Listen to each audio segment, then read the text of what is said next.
حسب اور نسب ہمارے لیے بہت ہی اہم ہوتا ہے.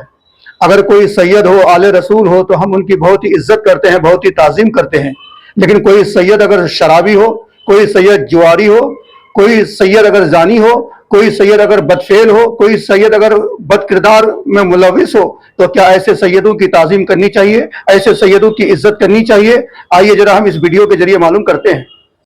تو اسی لیے سید کی تعظیم سے آپ سید تو کچھ نہیں دے رہے، خود کچھ لے رہے ہیں، اور سید کی توحید سے آپ سید کا نقصان نہیں پہنچا سکتے، اپنا ہی پہنچا رہے ہیں، اپنا ہی پہنچا رہے ہیں.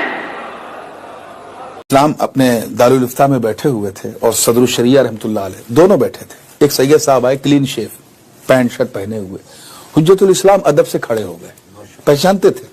صدر الشریعہ نے کہا حضور فاسق کے لیے آپ کھڑے ہو گئے؟ تو آپ نے برجستہ کہا مفتی صاحب چہرہ فاسق ہوتا ہے، نسبت فاسق نہیں، نسبت فاسق نہیں ہوتی.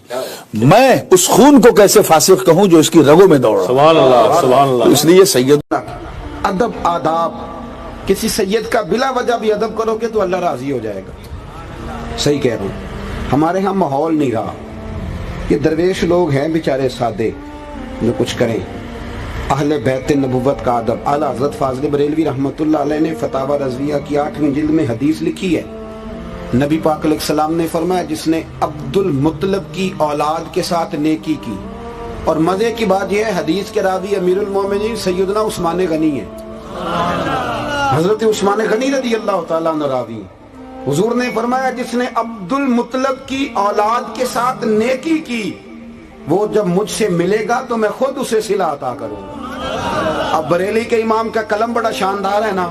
اعلیٰ حضرت حدیث پہ تبصرہ کرتے ہیں، کہتے ہیں صلہ تو بڑی دور کی بات ہے، محبوبہ ہمارے لیے اتنا ہی کافی. آپ نے کہہ دیا جب وہ مجھ سے ملے گا.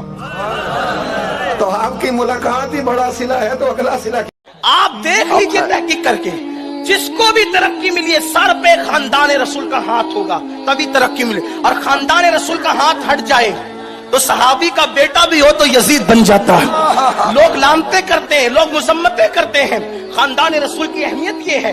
تو اقبال جیسا، اقبال خاندان رسول کا کیسا عاشق اور غلام کہ کبھی سیدوں کے برابر نہیں بیٹھے. اقبال کبھی سید اتنا بڑا جرمنی تک جانے والا. اور تیسری بات ارشاد فرمائی وَأَحِبُّ أَهْلَ بَيْتِ لِحُبِّهِمْ، اور میرے اہل بیت سے میری وجہ سے پیار کرو. وہ نیک ہیں، وہ صالح ہیں، وہ عالم ہیں، وہ سید السادات ہیں، وہ دین کی خدمات کا بہت بڑا اثاثہ رکھتے ہیں. یہ تو کوئی شخص بھی عالم ہو تو آپ اس کی تعظیم کریں گے. کوئی شخص بھی جو ہے وہ دینی خدمات میں اس نے اپنا وقت گزارا ہو تو آپ اس کی تعظیم کریں گے. وہ تو آپ کریں گے ہی کریں گے. یہ تو اضافی چیزیں ہیں. کہا کہ میری وجہ سے اس کا پیار کرو، میری وجہ سے اس کے ساتھ محبت کرو.